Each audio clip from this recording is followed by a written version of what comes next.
Kowe jarene arep dipek mantu karo Sinten Rama? almarhum Pak Seno. Ah, nggih. Tenan to kuwi? Nggih. Nggih kan jodoh tidak ada yang tahu Rama. Nggih. Nyuwun pangestunipun panjenengan mawon. Jodoh rezeki pati ora ana sing ngerti. Kene Gas. Laras Rama. Kene Le. Iki ana pundutan iki saka panitia ngrawuhke genduk Lintang Kairo.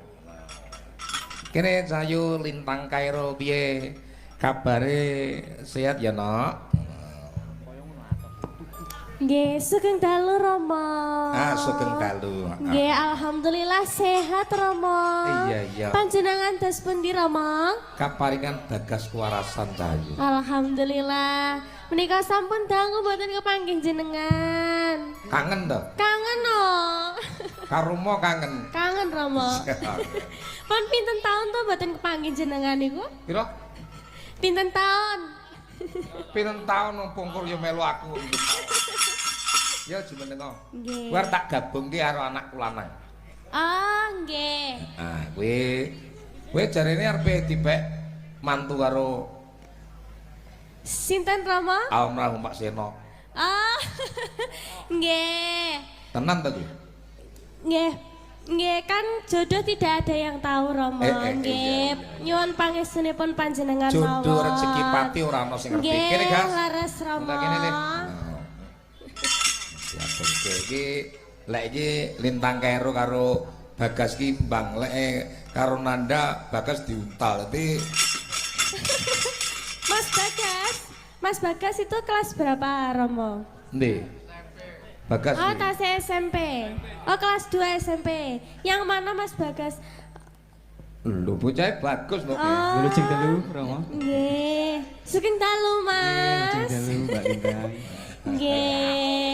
Bawa gandrungen le kaya ngopo. Salam kenal ya, Mas. Terok wong bapak ya.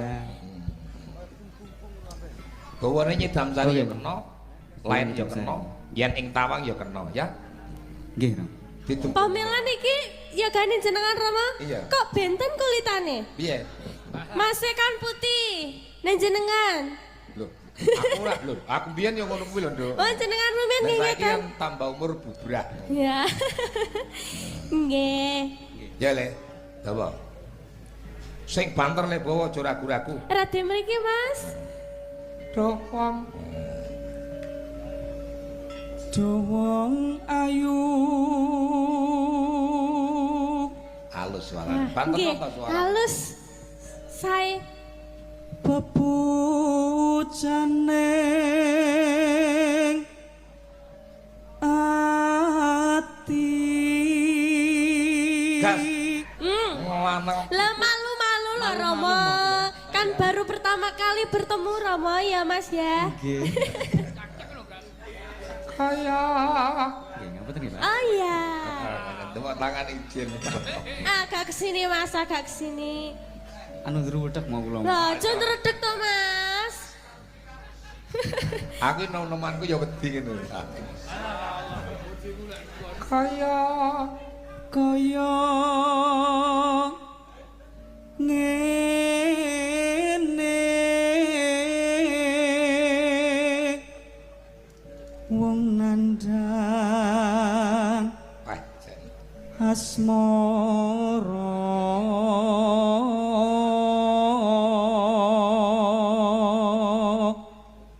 apa ta? apa ta awakku dewe Sarjana musik tuh. Nggih, dalam Berarti Romo. S1 sarjana musik ya Le ya. Oh, S1 lah mau Tapi jarene pinter nyanyi SMP bocah iki. sapa mau. Nah, bocah iki pinter nyanyi gitu. Wah, nggih. Nggih Romo suaranya bagus, Mas. nggih dari ajar mau niki ajar Dewa Dewa Jawata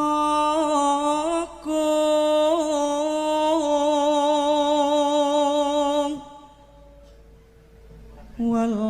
welas somring awak mami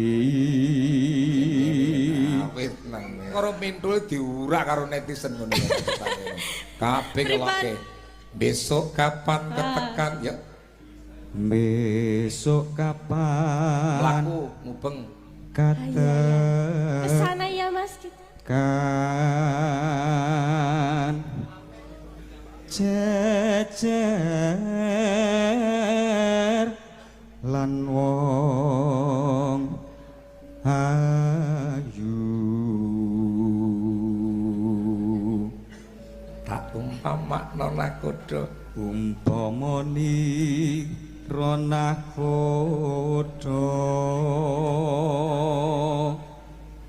tanpa prau sasat sarah ing jalatri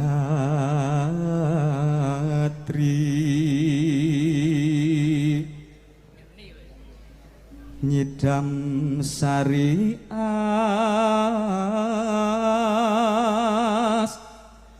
moro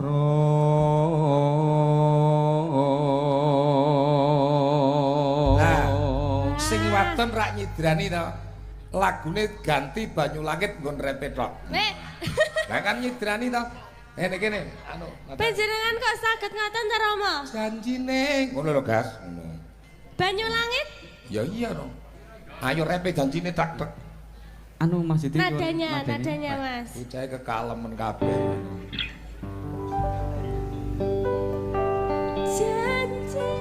Janji. Ya. janjine lunga ra nganti suwe-suwe pamit esuk lungane ra nganti sore janjine lunga ra nganti semene suwene nganti kapan tak enteni satekane Ya, ya. Lintang Asmara diatur kene. Oh nggih. Bah. Ya. Jano, Bersama Bagas dan Lintang Kairo. sak bawa dirangkep telung lagu ya Mas ya.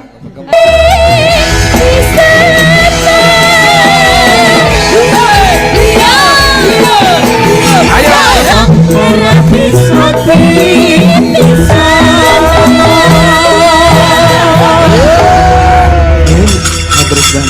Nggih, terima kasih ya Mas. Dan mesra banget. Mbak nuwun nek gara-gara meneh ya. Wah, aja sampe salah dalan lho Mas. Monggo sone ditabrak. Kedaran to. Nggih. Luar biasa. Monggo nembangne ya gara-gara ya. Nggih, Rama. Ya, oke, Mbak. Nggih. Nuwun Cinta- sewu. Napa? Lah kula niku badhe nderek mendoakan juga lho Rama. Piye? Nderek mendoakan juga. Iya. Nggih, ugi mboten kesupen niki wau ngaturaken matur sembah nuwun sanget kagem Bapak Lurah lan sedaya Bapak perangkat desa sedaya kalian mas-mas panitianya juga Romo. Alhamdulillah hari ini solid sekali Romo. Ya, dan semua sedaya warga masyarakat bareng pun ini kemau Romo. Ya bareng sawahan nggih, sawahan nganjuk. Nggih mugi-mugi sabibare acara bersih desa sakmenika nggih Romo. Mugi-mugi panjenengan sedaya tansah pinaringan dirgayaswa. Kathah rezekinipun barokah sedayanipun awet leh momong putra lan wayah. Amin, amin nggih Bapak Ibu. Nggih, lan mugi-mugi saged nimbali sedaya kanca-kanca napa? Nganu campur sarine napa Rama wau Rama? Hadiah. Peparing saka Gus Lurah. Hah? Oh, Kidung Manggala. Heeh. Wah, kula niku tangklet campur sarine lho Rama. Lah kok malah hadiahe Apa sing kok takane mau? kula wau tangklet campur sarine jenengan nak asmane sinten kula wau supe Rama. Hei. Malah hadiah ki piye Anune to? ora krungu, sukane wong nyuruh pati krungu. Ya regane pun buanter lho niki mikir Rama. Ngoten kupingku ki seloyo, kuping kuwi sing iso krungokne sing swara sing anu buka. Oh, berarti jenengan mboten fokus nih wow. Ya. Ya matur suwun ya. Nggih, matur sembah nuwun Rama. Mbah nuwun nok iya tak bacotke men rada grengseng suasanane. Men ora paku, men ora slingkuh. Sing klu diaturke anak wadon genduk Narusa. Ngatur ki apa mah tembang kangen kaya ngono. Iya nak, karut semeneng buka celuk tembang kangen. Neno. Ya. Saking mriki mo? Ayo buka celuk saka sampeyan. Waya.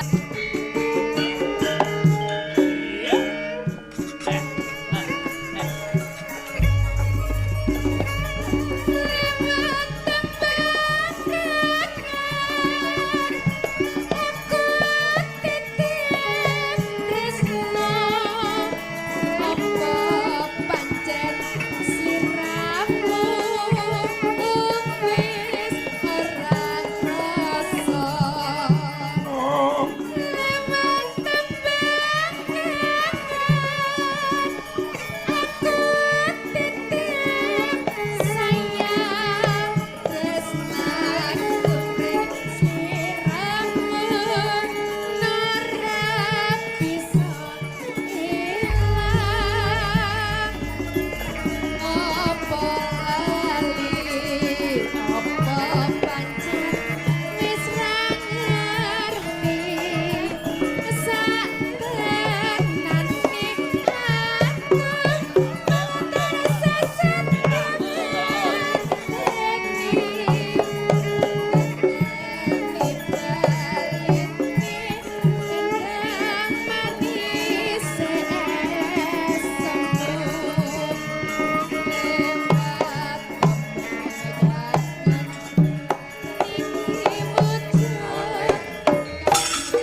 Iki nek versi cangian ala Jawa Timur ya, Mak.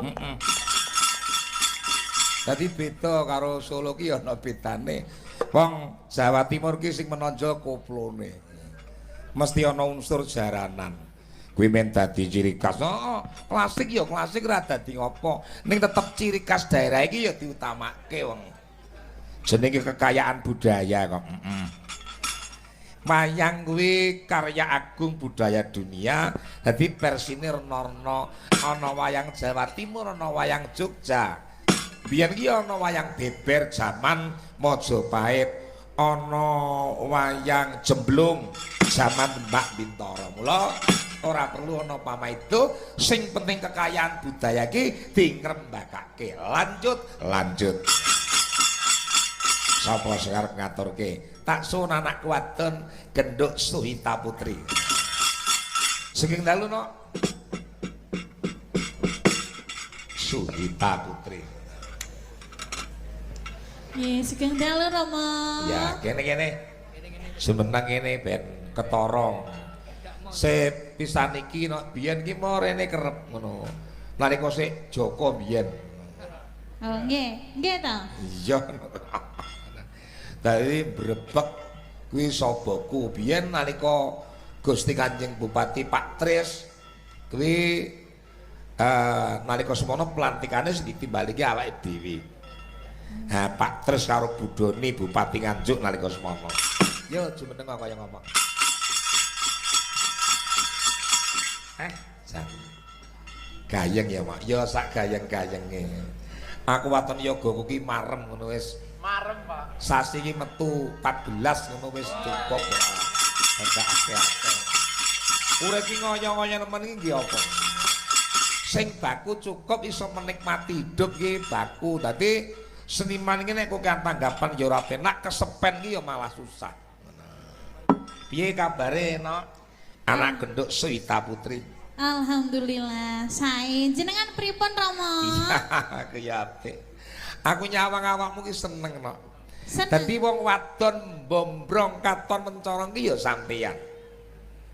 Cilik saka dhuwur, gedhe saya mengsor. Kena diarani bombrong katon mencorong. Dadi akeh sing batin. Wong lanang ki ra mripat alat rekam ditampa mesin pikiran, sing antri ning guruning pikiran ki nafsu. Kepinginan nek neng wong wadon ayu kuwi milik pengen nyedaki, kepengin nyenggol, kepengin andon tresno racake ngono.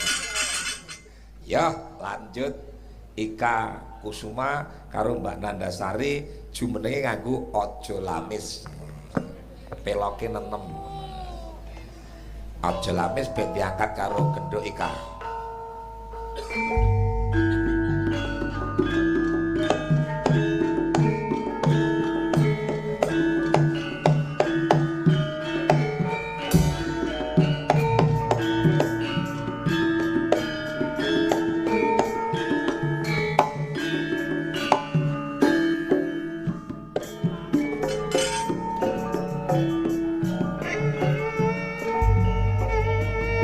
Lajeng nggon gara-gara ya Nak. Ya. Kuku sing dupa gumelun ngening kang jasa ngabeke. Kawengku sagung jajahan. Oh. Nanging sanget hangi kipik sangarksi kaneka putra kang anjo saking wiyati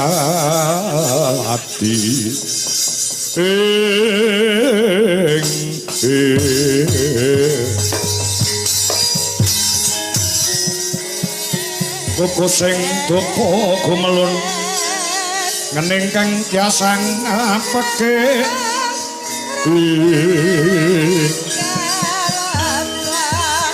kawengku sagung jajahan angin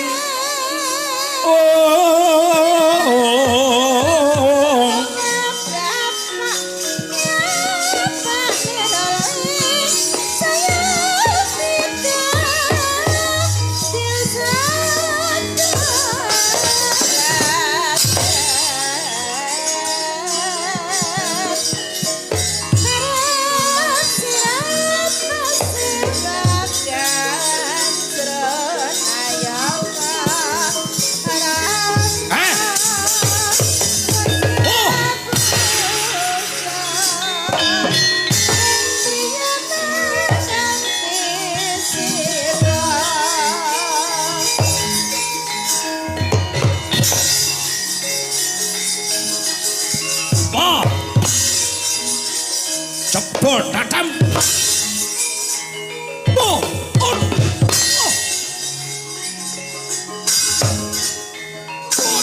Yan, mati. Oh. Ya.